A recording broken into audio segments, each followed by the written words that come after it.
Welcome to జనమాట. నేను మీ చంద్ర. ఎన్నికల దగ్గర పడుతున్న తరుణంలో ఈనాడు ఆంధ్రజ్యోతి జగన్మోహన్ రెడ్డి గారి గురించి ఎలాంటి వార్తలు రాస్తున్నాయి, ఆ వార్తలు ఎందుకు రాస్తున్నాయి మనం ఒకసారి విశ్లేషణ చేసే ప్రయత్నం అయితే చేద్దాం.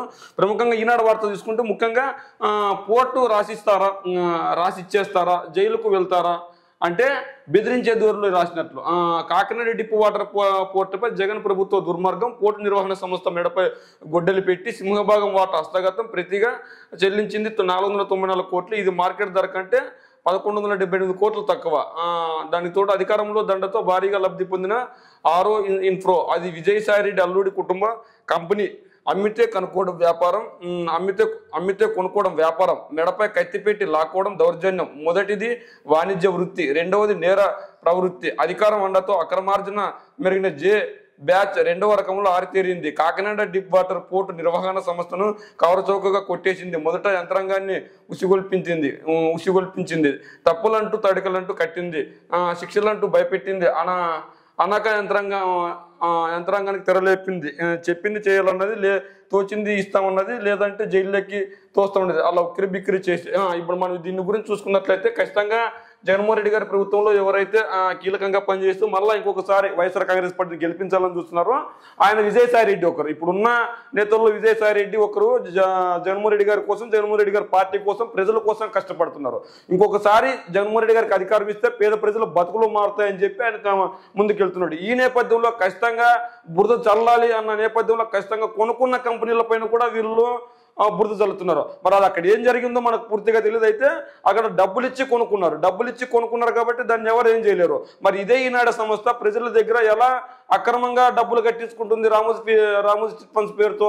మరి తెలంగాణలో ఏపీలో చందాదారుల కేసులు ఏపీలో పెట్టకుండా తెలంగాణలో పెట్టండి అని అడుగుతుంది, తెలంగాణలో విచారించండి అని అడుగుతుంది.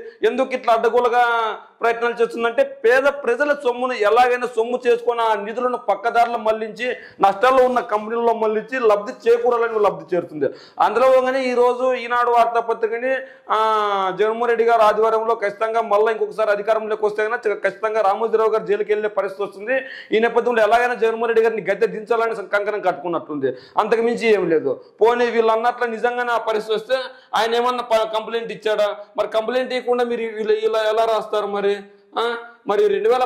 ఏపీలో 2019 అధికారంలో చేపట్టాక వైకాపా పెద్దలు అనేక పెద్ద ప్రాజెక్టులు ఆరో ఇన్ఫ్రోకు వెళ్ళేలా చూస్తున్నారు. అంటే ఆయన ఏదైతే మనం టెండర్ పాడుకుంటాం ఆ టెండర్లో వాళ్ళు గెలుచుకున్న వాళ్ళకి ప్రాజెక్టులు వెళ్తాయి. అంతేగాని మీకు కావాల్సిన వాళ్ళకి ప్రాజెక్టులు ఎలా వెళ్తాయి? పొద్దున్న లేస్తే జగన్మోహన్ రెడ్డి గారి గురించి, లేదంటే విజయసాయి రెడ్డి గురించి, లేదంటే రామకృష్ణారెడ్డి సార్ గురించి, లేదంటే వైవి సుబ్బారెడ్డి గారి గురించి. అంటే రాష్ట్రంలో వీళ్ళ నలుగురే వైసీపీలో ఉన్నట్లు, వీళ్ళ నలుగురే అంతా మొత్తం దోచుకుంటున్నట్లు వార్తలు రాస్తున్నారు. ఎందుకు ఇలా రాస్తున్నారంటే టీడీపీ జనసేన గుండెల్లో ఈ నలుగురే రైళ్లు పరిగెట్టిస్తున్నారు. జగన్మోహన్ రెడ్డి గారి ఆధ్వర్యంలో YV Subbareddy sir, Vijayasai Reddy sir, Ramakrishnareddy sir ఈ ముగ్గురు ముందుకెళ్తూ ప్రజా సమస్యలను ఎప్పటికప్పుడు తెలుసుకొని క్షేత్రస్థాయిలో పరిశీలిస్తూ ఎటువంటి సమస్యలు లేవనెత్తడానికి లేకుండా పనిచేస్తున్నారు. అందుకే ఈ ముగ్గురిని టార్గెట్ చేసుకున్నారు. అంతకుమించి ఏం లేదు. ఈ ముగ్గురు ఖచ్చితంగా ప్రజా సమస్యల కోసం పోరాడుతున్నారు. అదే నేపథ్యంలో ఖచ్చితంగా ఈరోజు ఈ పోర్టు గురించి ఇలా రాసినప్పుడు మచిలీపట్నం పోర్టులో కొన్ని వేల డబ్బులు అక్కడ పెట్టుబడులు పెట్టి మనకి డెవలప్మెంట్ చెందాలని చెప్పి పోర్టులను డెవలప్మెంట్ చేసిన వార్త ఇదే ఈనాడు ఎందుకు రాయలేదు? అంటే ఖచ్చితంగా జగన్మోహన్ రెడ్డి గారు చెడ వార్త అయితేనే రాస్తారు, మంచి వార్త అయితే వీళ్ళు రాసే ఉద్దేశం లేదు. అందులోగానే మొన్న జరిగిన సిద్ధం సభల గురించి అంత భారీ ఎత్తున జనాలు వచ్చినా ఒక్క పోటు కూడా జనాలు వచ్చిన పోటు వేయలేదు. అదే జెండా సభకు సంబంధించి అరకోరు వచ్చినా కూడా పెద్ద ఎత్తున వేశారంటే వైఎస్ఆర్సీపీ వాళ్ళు విమర్శలు చేస్తున్నారు. ఇంత దిగజారుతనానికి ఎందుకు నిదర్శనం? అంటే ఖచ్చితంగా వీళ్ళు ప్రజా సొమ్మును దోచుకోవాలని చూస్తుంది ఈనాడు. ఏ విధంగా రామోజీ చిట్ ఫండ్స్ పేరుతో ఖచ్చితంగా పేద ప్రజల నుంచి డబ్బులు వసూలు చేసి యాజ్ ఏ లా ప్రకారం ఆ డబ్బులు అలా వసూలు చేయకూడదని ఉంది. కానీ అలా వసూలు చేస్తున్నారు వీళ్ళు. దానికి ఏదో ఒకటి కారణం చూపిస్తున్నారు. కారణం చూపించి ఆ చట్టం నాకు వర్తించదు, ఈ చట్టం నాకు వర్తిస్తుంది అని చెప్తుంది. ఈ రోజు ఈయన కోట్ల మట్టికాయలు వేస్తున్నాయి ఎలా వసూలు చేస్తారని చెప్పి. అంటే ఆ పనులన్నీ చేస్తున్న దాన్ని బట్టి చూస్తే ఈ రోజు ఈనాడుకి విశ్వసనీయత లేదని అర్థమా? అంటే కోట్లను సైతం తప్పుదార పట్టించే విధంగా వీళ్ళ చర్యలు ఉన్నాయి. ఈ రోజు చంద్రబాబు నాయుడు గారు కనుక ముఖ్యమంత్రి ఉంటే మళ్ళా రామోజీ ఫిలిం సిటీ లాంటి ప్రాంతాన్ని ఈ ఆంధ్రప్రదేశ్ లో దోచుకోవచ్చన్న బుద్ధి ఉంది. కానీ జగన్మోహన్ రెడ్డి గారి ఆధ్వర్యంలో అలాంటి పనులకు అడ్డుకట్ట వేస్తున్నాడు. రామోజీరావు గారికి ఎటువంటి భూమి ఇవ్వట్లేదు. రామోజీరావు గారు చేస్తున్న తప్పులన్నీ వెలికి చూపిస్తున్నాడు. రామోజీరావు గారికి ఎక్కడ నిద్ర పట్టుకుని చేస్తున్నాడు. ఎందుకు? ఆయన చేసిన తప్పులను ఒక్కొక్కటి వెలికి తీస్తున్నాడు. అందులో భాగంగా ఆంధ్రప్రదేశ్ కోర్టుల్లో కేసులు విచారణ జరుగుతుంటే ఇక్కడ కేసులు విచారణ జరగకూడదు, పక్క రాష్ట్రమైన తెలంగాణలో విచారణ జరగండి, లేదంటే ఒడిశాలో విచారణ జరగండి అని అడుగుతున్నారు. ఎందుకంటే అక్కడ ఉన్న ప్రభుత్వాన్ని మ్యానిపులేట్ చేయొచ్చు అని, ఇక్కడ ఉన్న ప్రభుత్వాన్ని మ్యానిపులేట్ చేయలేము అని. ఇందులో భాగంగా ఖచ్చితంగా జగన్మోహన్ రెడ్డి గారిపై బురద జల్లే వార్తలు రాస్తారు తప్ప అంతకు మించి ఏం లేదు. మరి ఏదేమైనా వీళ్ళ రాసిన వార్త నిజమే అయితే ఆ కంపెనీ అమ్మిన వ్యక్తితో కేసు పెట్టించండి, కోర్టుకి వెళ్ళమనండి, లేదంటే బయటకు వచ్చి మాట్లాడమనండి. మరి పోనీ ఆయన వాళ్ళు ఎవరన్నా మాట్లాడిన మాటలు ఏమన్నా రాశారా? ఆ మాటలు ఎక్కడే కనలేదు. పరిశోధనాత్మక కథనం అంట. మీరు ఎంత పరిశోధన చేసినా జగన్మోహన్ రెడ్డి గారిని తప్పే అని చెప్తారు. ఎందుకంటే జగన్మోహన్ రెడ్డి గారు ఖచ్చితంగా జగన్మోహన్ రెడ్డి గారు మీరు చేస్తున్న తప్పులను వేలెత్తి చూపుతున్నాడు. జగన్మోహన్ రెడ్డి గారి ప్రభుత్వంలో మీ తప్పులకు ఇక్కడ దొరకడం లేదు. అంటే మీ ఇంకొకటి నాని భేదం లేదు, సర్వం గుట్కాయ స్వహా, భూముల నుంచి బియ్యం వరకు అన్ని బుక్ చేశారు. ఉమ్మడి కృష్ణా జిల్లాలో అడుగడుగున ఆయన అరాచకమే. ఎందుకు ఉమ్మడి కృష్ణా జిల్లా కావచ్చు, ఉభయ గోదావరి జిల్లాల గురించి ఎక్కువ వార్త రాస్తున్నారంటే వీళ్ళు నిన్న కాక మొన్న జెండా సభ జరిగింది. ఆ జెండా సభకి పెద్ద ఎత్తున జనాలు రాలేదని ఒక అకొస్తూ అక్కడ లేని వ్యతిరేకతను సృష్టిస్తే జగన్మోహన్ రెడ్డి గారికి అక్కడ సీట్లు రావు. ఇప్పుడు రాయలసీమ లేదంటే నెల్లూరు, ప్రకాశం, గుంటూరు జిల్లాలో వైఎస్ఆర్సీపీ బలంగా ఉంది. ఎంత బలంగా ఉందంటే అన్ని క్లీన్ చిప్ చేసిన ఆశ్చర్యం లేదు. ఇందులో ఉన్న జనసేన అధినేత పవన్ కళ్యాణ్ జత కలిసిన తర్వాత ఒక సామాజిక వర్గం మాకు మద్దతు తెలుపుతుందని వీళ్ళు అనుకున్నారు. కానీ ఆ సామాజిక వర్గం వాళ్ళు కూడా జగన్మోహన్ రెడ్డి గారితో ఉండడంతో ఖచ్చితంగా ఆ సామాజిక వర్గం ఎట్లయినా వాళ్ళ కథలకు వేసుకోవాలని చెప్పి వీళ్ళు భూదౌర్జన్యాలు, దోపిడీలు చేస్తున్నారు, ఇసుక దోచుకుంటున్నారు ఇలా రాస్తే ఆ సామాజిక వర్గం జగన్ గారికి దూరమై మాకు దగ్గర అవుతుందని ఒక ఉద్దేశం తప్ప అంతకు మించి లేదు. నిన్న కాక మొన్న సభ జరిగింది, జెండా సభ. ఆ సభ జరగగానే ఇలాంటి వార్తలు రాస్తున్నారు. ఉమ్మడి కృష్ణా జిల్లా, మచిలీపట్నం, కాకినాడ ఇవే రాస్తారు. ఎందుకంటే అక్కడ ఉన్న ప్రజలకు వీళ్ళు మంచి చేస్తారు, చేయకపోయినా వీళ్ళు మంచి చేస్తారు, వీళ్ళకు ఓటేయండి, వీళ్ళకు ఓటేద్దండి, వీళ్ళు దోచుకుంటున్నారు, వీళ్ళు దోచుకోవట్లేదు. కానీ ప్రజలకు తెలుసు కదా ఎవరు దోచుకుంటున్నారు, ఎవరు దోచుకోవట్లేదు అని. ప్రజలకు తెలిసే కదా 2019 ఎన్నికల్లో వీళ్ళ మద్దతు ఇచ్చే పార్టీని ఓడించింది. ఇళ్లలో సౌర వెలుగులు 75,000 కోట్లతో సౌర గర్భ్ కింద ఒక నివాసానికి 78,000 వరకు రాయితీ, ఎరువుల రాయితీకి 24,000 కోట్లు కేంద్ర మంత్రి మండలి నిర్ణయాలు. ఏదైతే కేంద్ర మంత్రి మండలి మనకి ఉచిత విద్యుత్ జీవులు అని చెప్పి సౌర వెలుగులు తీసుకుని మన ఇంటి పైకప్పు పైన అవి ఏర్పాటు చేసుకునే విధంగా తీసుకొని వచ్చే విధంగా ఆమోదయోగ్యం వేశారు. ఇది ఇది మెగా, ఇది దగ. తెలంగాణలో 11,000 పోస్టులతో డిఎస్సి.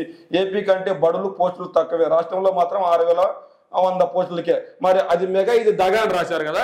మరి అక్కడ అమ్మఒడి ఎందుకు ఇవ్వట్లేదని రాయట్లేదు? అక్కడ వాలంటీర్ వ్యవస్థ ఎందుకు లేదని రాయట్లేదు? అక్కడ సచివాలయ వ్యవస్థను ఎందుకు రాయట్లేదు? అంటే తెలంగాణలోకి మనకి పోలిక పెడుతున్నారు కదా. మరి తెలంగాణ బడ్జెట్ ఎంత, మన బడ్జెట్ ఎంత, వాళ్ళు తీసుకున్న రెవెన్యూ ఎంత, మనం తీసుకుంటున్న రెవెన్యూ ఎంత?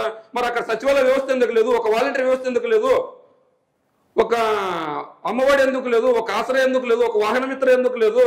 ఒక కాపు నేస్తం ఎందుకు లేదు? ఒక ఈబీసీ నేస్తం ఎందుకు లేదు? ఒక నేతన నేస్తం ఎందుకు లేదు? మరి ఎందుకు అవన్నీ అక్కడ లేవు? మరి అక్కడ తెలుగు మీడియమే ప్రభుత్వ పాఠశాలలో చెప్తున్నారు. మరి ఎందుకు అక్కడ పూర్తిగా ప్రభుత్వ పాఠశాలలో ఎందుకు ఇంగ్లీష్ మీడియం తీసుకొని రాలేదు? మరి అక్కడ ఎందుకు నాడు నేడు పేరుతో ప్రభుత్వ పాఠశాలలో నిన్న కాక మొన్న తెలంగాణలో కేసీఆర్ మనవడు ₹1,00,00,000 ఇస్తే కానీ ఒక పాఠశాల బాగుపడే పరిస్థితి లేదు అక్కడ. కానీ ఏపీలో అలా ఉంది. ఈ రోజు ఏ ప్రభుత్వ పాఠశాలకైనా ఎవరైనా విరాళం ఇవ్వాలంటే వాళ్ళకి ఇది ఎందుకు విరాళం ఇవ్వాలనే ప్రశ్న వేసుకునే పరిస్థితి వస్తుంది. ఎందుకంటే అన్ని మౌలిక వసతులు ఆ పాఠశాలకు కల్పిస్తున్నారు ఈరోజు జగన్మోహన్ రెడ్డి గారు. మరి అవన్నీ రాయకుండా మరి అమ్మఒడి అక్కడ లేదు కదా. మరి ఎందుకు ఇక్కడ అమ్మఒడి లేదని రాయట్లేదు? అక్కడ పేద పిల్లలకు అమ్మఒడి ఇచ్చి వాళ్ళని బడులకు చేర్చే విధంగా అమ్మఒడి ఇస్తున్నారు. మరి ఎందుకు అక్కడ అమ్మఒడి ఇవ్వట్లేదు? జగన్మోహన్ రెడ్డి గారు ఇస్తున్నారని ఎందుకు రాయట్లేదు? అక్కడ వాహన మిత్రం లేదు కదా, ఇక్కడ వాహన మిత్రం ఉంది కదా. అక్కడ కాపు నేస్తం లేదు కదా, ఇక్కడ కాపు నేస్తం ఉంది కదా. మరి అక్కడ నాడు నేడు లేదు కదా, ఇక్కడ నాడు నేడు ఉంది కదా. మరి అక్కడ పాఠశాలలో ఉన్నాయి, ఇక్కడ పాఠశాలలు ఎలా ఉన్నాయి? మరి అక్కడ వాలంటీర్ వ్యవస్థ ఎందుకు లేదు? అక్కడ సచివాలయ వ్యవస్థ ఎందుకు లేదు? అక్కడ గ్రామ స్వరాజ్యం ఎందుకు లేదు? అక్కడ ఈ గడప వద్దకే పాలన ఎందుకు లేదు? అంటే తెలంగాణ ప్రభుత్వాన్ని ప్రశ్నించడానికి కాదు, వీళ్ళు రాసిన వార్తను ప్రశ్నిస్తున్నాం మేము. అంటే అక్కడ ఒక విధంగా ఇక్కడ ఒక విధంగా చూస్తున్నారని. అది మెగా డిఎస్సి అంటే ఇది దగా డిఎస్సి అంట. మీరు అన్నట్లు అక్కడ పరిపాలన ఇక్కడ పరిపాలనకి బ్యారేజ్ చేసుకున్నప్పుడు మరి ఇక్కడ అమలు పరుస్తున్న సంక్షేమ పథకాలను అక్కడ ఎందుకు అమలు పరచడం లేదు? పోనీ రేట్లు ఏమైనా అక్కడ ఉచితంగా ఇస్తున్నారా? లేదు కదా. ఇక్కడున్న రేట్లతో సరిసమానం ఉన్న దాదాపు ఇంచుమించు పావులా ₹10 తప్ప. మరి పెట్రోల్ రేటు తీసుకో, డీజిల్ ధర తీసుకో, ₹10 అటు ఇటు ఉండొచ్చు. మరి ఇక్కడున్న సంక్షేమ పథకాలు ఎట్లుంది? మరి అక్కడున్న సంక్షేమ పథకాలు ఎట్లున్నాయి? తెలంగాణకి మనకి పోలిక పెట్టి రాస్తున్నారు వార్తలు. మరి తెలంగాణ పరిస్థితి ఈ రోజు ఎలా ఉంది? ఏపీ పరిస్థితి ఈ రోజు ఎలా ఉంది? ఏ ప్రభుత్వ దగ్గరికైనా వెళ్ళి, ఏ ప్రభుత్వ అధికారి దగ్గరికైనా వెళ్ళే పరిస్థితి ఈ రోజు ఏపీలో లేదు. ఎందుకంటే ఏ ప్రభుత్వ అధికారి దగ్గరికి వెళ్ళాల్సుకోకుండా ఈ రోజు వాలంటీర్ వ్యవస్థను తీసుకొని వచ్చి ఏ సమస్య ఉన్నా వాలంటీర్కి చెప్తే ఆ వాలంటీర్ అధికారి దగ్గరికి వెళ్ళి నేను చూస్తున్న 50 గ్రామాల్లో కిందకి సమస్య ఉంది, ఆ సమస్యను వెంటనే పరిష్కరించండి అని చెప్పి వాలంటీర్ని అడుగుతున్నాడు ఈరోజు ప్రజల తరపున. అంటే ప్రజల తరపున ప్రశ్నించడానికి కూడా ఒక ప్రతినిధిని పెట్టాడు జగన్మోహన్ రెడ్డి గారు. మరి తెలంగాణ ప్రభుత్వం ఎందుకు పెట్టలేదు? తెలంగాణ ప్రభుత్వం ఎందుకు తీసుకొని రాలేదు స్వరాజ్యాన్ని? తెలంగాణ ప్రభుత్వం ఎందుకు గ్రామ సచివాలయాన్ని తీసుకొని రాలేదు?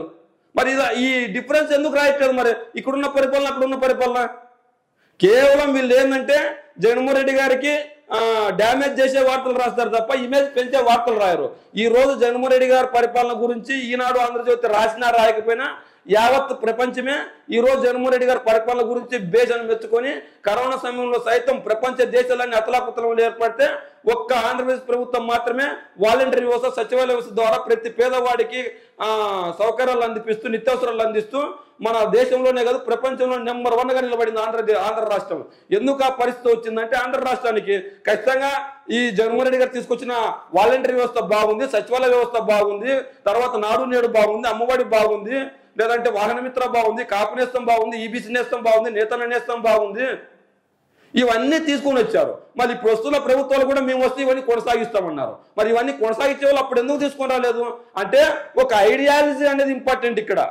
ఎవరు ఇస్తారన్నది కాదు, ఒకరు ఇచ్చిన తర్వాత ఇంకోరు ఎవరైనా ఇస్తామని చెప్తారు. మరి ఆ ఐడియా 14 సంవత్సరాలు పరిపాలించిన చంద్రబాబు నాయుడు గారికి ఎందుకు రాలేదు? కేవలం 5 సంవత్సరాల్లో కేవలం మొట్టమొదటిసారిగా ముఖ్యమంత్రిగా ఎన్నుకోబడిన నేతగా మాత్రమే ఎందుకు వచ్చాయంటే ప్రజల కష్టాలు తెలుసుకున్నాడు జగన్మోహన్ రెడ్డి గారు, ప్రజల ఇబ్బందులు తెలుసుకున్నాడు జగన్మోహన్ రెడ్డి గారు, ప్రజలు ఎటువంటి ఇబ్బందులు పడుతున్నారో తెలుసుకున్నాడు జగన్మోహన్ రెడ్డి గారు. ఆ ఇబ్బందులు అన్నింటినీ జగన్మోహన్ రెడ్డి గారు గ్రహించారు కాబట్టి ఒక వాలంటరీ వ్యవస్థని, ఒక సచివాలయ వ్యవస్థని, ఒక అమ్మఒడిని, ఒక నాడు నేడుని, ఈ 4టిని తీసుకొని వచ్చారు. ఒక మెడికల్ కాలేజీలు, ఈ 5టిని తీసుకొని వచ్చాడు. ఈ 5 మనకి అంటే జగన్మోహన్ రెడ్డి గారు ఎన్నో చేశారు. వాటన్నిటికంటే ఇవి బేస్ అని చెప్పుకోవచ్చు. అమ్మఒడి ఎందుకు బేస్ అంటే నేటి బాలురే రేపటి పౌరులు. ఈ రోజు మన పిల్లలకు మంచి విద్యను అందిస్తే రేపు పొద్దున వాళ్ళు మంచిగా ఉన్నతంగా బతకగలుగుతారు. నాడు నేడు పాఠశాలకు పెద్దపీట, అదేవిధంగా అమ్మఒడి ఏ ఒక్క ప్రభుత్వం ఇప్పటి వరకు ఇచ్చిన దాఖలాలు పిల్లలకు. మరి పిల్లలకి ఈరోజు జగన్మోహన్ రెడ్డి గారు ఇస్తున్నారు. మేము వస్తే ఇంట్లో అందరూ ఉంటే అందరికీ ఇస్తామంటారు. మరి అప్పుడు ఎందుకు ఒక్కరికి కూడా ఇవ్వలేకపోయామని అడుగుతున్నాం మేము. అంటే ఖచ్చితంగా జగన్మోహన్ రెడ్డి గారు ప్రజాపాలన, సంక్షేమ పాలన చేస్తున్నాడు. కానీ వీళ్ళు పక్క రాష్ట్రం తెలంగాణతో ముడిపడి రాస్తున్నా కూడా మరి ఇవన్నీ నేను చెప్పినవన్నీ ఒకసారి ఆలోచించండి ప్రజలారా. ఓట్ల తొలగింపు విధానం ఏమిటో చెప్పండి. మీరు ఇచ్చిన ఉత్తర్వులు మూసధోరణిలో ఉన్నాయి.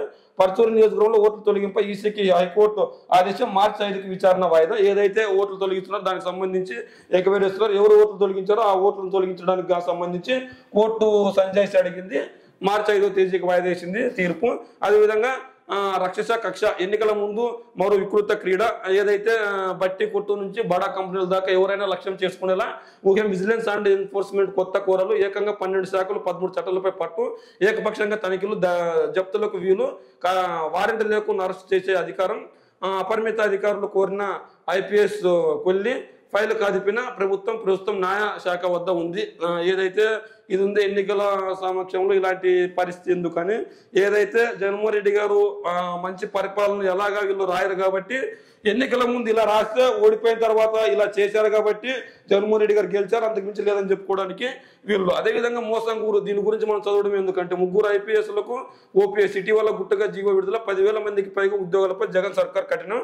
ఎందుకంటే ఇది తోకలేని వార్త అయిపోయింది. ఎందుకంటే ఇక్కడ ఎవరి పేరు రాసిండ్రు, ఎవరు జరిసింది రాసిండ్రు. అదేవిధంగా 1.26 లక్షల కోట్లతో మూడు సెమీ కండక్టర్ యూనిట్లు గుజరాత్, అసోంలో ఏదైతే మనం ఇంతకుముందు చెప్పుకున్నాం సోలార్ ప్లాంట్స్ గురించి, మన విద్యుత్ గురించి. అదేవిధంగా ఖరీఫ్లో 24,000 కోట్ల ఎరువుల రాయితీకి పచ్చజెండా, 75,000 కోట్లతో సుర్గర్ అమలుకు గ్రీన్ సిగ్నల్, 7 రకాల బిగ్ క్యాట్స్ సంరక్షణకు IBAC కేంద్ర కేబినెట్ కీలక నిర్ణయం. మరి అదేవిధంగా ఇక్కడ చూసుకున్నట్లయితే రోత ముఠా షేక్ రాత పదే ఆంధ్రజ్యోతి లోగోదే ఫేక్ వార్తలు రాస్తున్నారని చెప్పి ఎవరైనా కూడా ఏ సంస్థ లోగోను ఉపయోగించి వార్తలు రాకూడదు. మరి వీళ్ళు రాసిన వార్తల్లో ఎంత మాత్రం నిజం ఉందని కూడా మనం చూడాలి.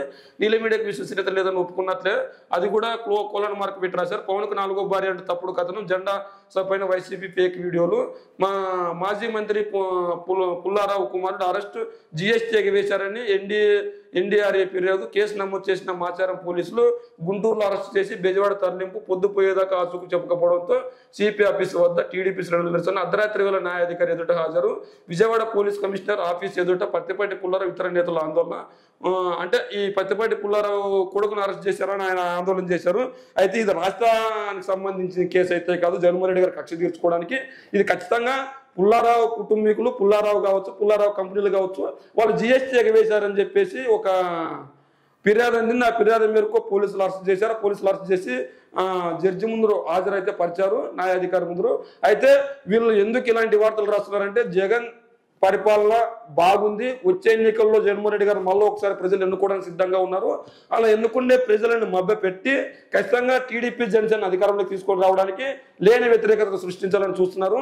వీళ్ళు ఎంత లేని వ్యతిరేకతను సృష్టించాలని చూసినా కూడా వచ్చే ఎన్నికల్లో జగన్ గారిని మరొకసారి ఎన్నుకోవడానికి ప్రజలు సిద్ధంగా ఉన్నారు. ఎందుకంటే ఎన్ని సర్వే సంస్థలు రిలీజ్ చేసినా కూడా, అంటే నేషనల్ సర్వే సంస్థలు ఎన్ని రిలీజ్ చేసినా కూడా అన్ని జగన్ గారి వైపే ఉన్నాయి. మరి అలాంటప్పుడు సర్వేలన్నీ అటువైపు ఉన్నాయి, మరి గందరగోళంగా ఉంది. మరి టీడీపీ జనసేన వచ్చే పరిస్థితి లేదు, వ్యతిరేకత లేదు. ఎలాగైనా వైఎస్ఆర్సీపీని గద్దె దించి జనసేన టీడీపీని గద్దెనెక్కించాలని ఈనాడు, ఆంధ్రజ్యోతి ప్రయత్నిస్తున్నాయి. మరి అందులో భాగంగా మరి ఈనాడు, ఆంధ్రజ్యోతి రాస్తున్న వార్తల గురించి మీరేమనుకుంటున్నారో మీ కామెంట్ రూపంలో తెలియజేయండి.